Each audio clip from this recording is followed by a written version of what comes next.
Hello and welcome back to my YouTube channel. Today we're going to talk about the Liverpool vs Spurs game last night and what it means for Liverpool going forward with the league games fast and approaching. So Liverpool played like mad dogs yesterday. They didn't allow Tottenham to breathe, and I think that's a sign of intent from Liverpool because we were expected to beat Spurs, and we did just that. Obviously being 1-0 down, we were having to be on the front foot, and Spurs have a lot of injury problems, and that did help us a lot because obviously a player like Mickey Van der Ven and players like that, and the captain Romero would make a lot of difference to their back line. But on the night at home, we put our foot on the accelerator pedal and showed our class and why we're in the conversation to win all four competitions this season at the moment. And to get the goals like we did, cut through them many times and could have had seven at least. Shows, like I said, a real sign of intent. But it wasn't just about how we got the goals; it was how we performed out of position. As soon as we lost the ball, players like Dominic Sloboslai, Ryan Gravenberg, and especially Curtis Jones again, who proved his worth this season, shows he's developing as a player. Thanks to Slot's change in philosophy this year, they're surrounded players like Basuma and Sarr because, let's be honest, Basuma and Sarr, as many of my friends who support Tottenham would tell you, they're not very good players. But as soon as, like I said, they lost the ball, Jones and Sloboslai were right there and surrounded them. As soon as they got into our half, they couldn't get it to players like Richarlison before he got injured, and especially Tell, who, let's be fair on him, it was a very difficult game for him to come into on his Spurs debut. At the best of times is for any team coming to Anfield for the second leg, but especially in a disjointed team like that. And you have to give credit to Danzo as well. Blocked everything that he could, and tried to defend the best he could in a disjointed back line with young players around him as well. Aggregate at right back, who had another good showing from them. But in terms of what we did, out of possession, probably remind me a lot of the old Liverpool under Jurgen Klopp. The way we hunted them down, didn't let them breathe, and got the goals. Then players like Conor Bradley, again. Don't forget he's the backup. He won't be playing every week, at least for now, given that Trent's still got a few months left on his contract, of course. And to perform like that after not having the game time he probably deserves, it was just unbelievable against a senior pro in Son, who of course is showing signs of slowing down because of his age. But to perform like that, to get the assist and making runs, and the relationship he has with Mo Salah on the right, really did allow us to cut through them like ribbons, cut Spurs to ribbons because of the relationships that have been built and the partnerships. And knowing where to be shows the development that this side is still going through and still learning the way that Slot wants to play. And as Slot said last night in the presser, the more we keep doing it, the stronger, then the more effective we'll be in the game to come. And that's going to be important, given that we are competing in all four fronts, and players like McAllister, coming on, Jota, Diaz, they made an impact when they came on and made sure our levels didn't drop. But like I say, just pure emotion carried us through last night. Basically, we know who we are. You don't belong at this level. We're going to show you what top class players look like to a very young Spurs side, and they unfortunately got showed a lesson in terms of the top level at the moment. And Spurs do have a few players that are going to be at that level eventually. That will set them in good stead. But we really did show them a lesson in terms of how fluid we can be, and uh, we can provide many different ways to play. You know what? Not afraid to go long to Gakpo at times if there's no space to pass to Gravenberg to get on the turn, or Slobbersley and things like that. We can do a 40-yard pass if we pass to Virgil and he can get us high up the pitch, and we can get up the pitch and get in attacking areas quickly, which we did perform better. You know, when we had the possession of the ball, we made a lot of mistakes early on. It was probably Spurs, trying to play the counter attack and losing the ball that way, that allowed us to get the goals, especially on the first and second goal. The Gakpo goal, it should never have got there in the first place. Basuma, who's he's definitely not at the level, in my opinion, for the level that Spurs are trying to get to. But anyway, he passes behind the Spurs player that he's trying to pass to.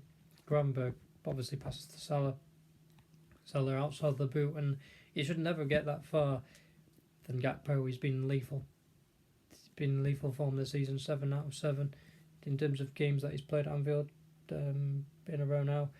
And he scored. It just shows the difference that he's playing at in terms of what he was doing last year. Klopp, deep down, he probably misprofiled Gakpo in terms of the player that he is and can develop even more into. He was trying to play him into the Firmino role of the false nine, tried to drop him into midfield at times to become like the Genie Wijnaldum sort of player. But he's definitely, a left winger, out and out left winger. Get the man of dribble, finish instantly, and that's how the goal came about. The instinctive finish that the Kinski's near post. He's really struggled in that atmosphere yesterday.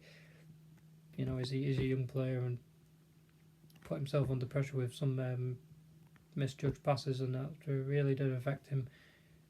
But he'll definitely learn from that from a Spurs point of view. But Gakpo, as I say, he performed again at the top level, and that's probably why he's keeping Diaz out of the side if Slot decides to go with Nunez as a striker. But sometimes, obviously, Diaz has been playing as Slot likes to call the facilitator, as the false nine. So it just shows how many options we really do have up there.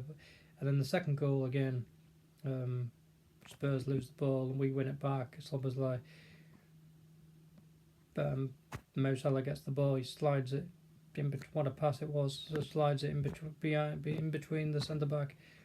Andy Nunez knows he's going to get there first because he's always offers a threat going running in behind. He's always willing to do so, and we win the penalty. And as soon as we win the penalty, you know that Salah's not going to let you down. He smashes it into the top corner the way only Mo Salah can. He couldn't have even placed the ball any better with his hand. That it just shows the supreme confidence that he has, and he's on a personal mission this season to get the best out of everything that he's doing, because he's desperate to win silverware in what could be looking like a league at the moment. Hopefully not. It could be his last Liverpool season, so he's trying to extract everything that he can in terms of silverware. If he does indeed leave, like I say, I believe, as I said last time, I believe they'll come to an agreement. But at the moment, I think he's just really enjoying his football, because at the moment there's only 4 months left of his current deal, and he's just trying to extract everything out of everything that he can do this season in terms of personal achievements and team silverware. So this is why I think we're seeing the best version of Salah we've probably seen overall in terms of the assists and everything that he is doing and has done up to now. Then the third goal, as I said, Slobbersley and Conor Bradley. What a run by Conor Bradley. The inverted fullback, he ends up in a striker position, and Slobbersley basically has an easy task to slot it in. But the relationship that he has on the right side, and Salah holds his width to allow Bradley to run into the space, and McAllister. The football brain of McAllister sees the pass to Bradley, and Bradley knows that he's going to get the ball, so he knows, and he has developed that. He knows when to run and make that sort of run. And Szoboszlai got his deserved goal because of the performance we've already talked about in the in the off-ball work, and he really deserved his goal. Then Virgil just capped it off with that header, and we could have had a few more. But in terms of a performance to get to a final, that's exactly what we expect, and these are the kind of things that if Slot wants to be successful this season, he's going to have to make sure we keep up this level. And I'm sure players like Salah and Van Dijk and Robbo, who have won everything with the club before, will be telling the newish guys like Szoboszlai, even Gakpo, and all the guys that are desperate to win the big trophies in their local careers, will be saying we've got to keep this level up going into the derby and the games coming up in the Champions League and all that, the FA Cup as well against Plymouth, and obviously this weekend. We'll be saying we need to make sure we develop and keep, no pun intended, but keep being humble and just do the job as each game comes.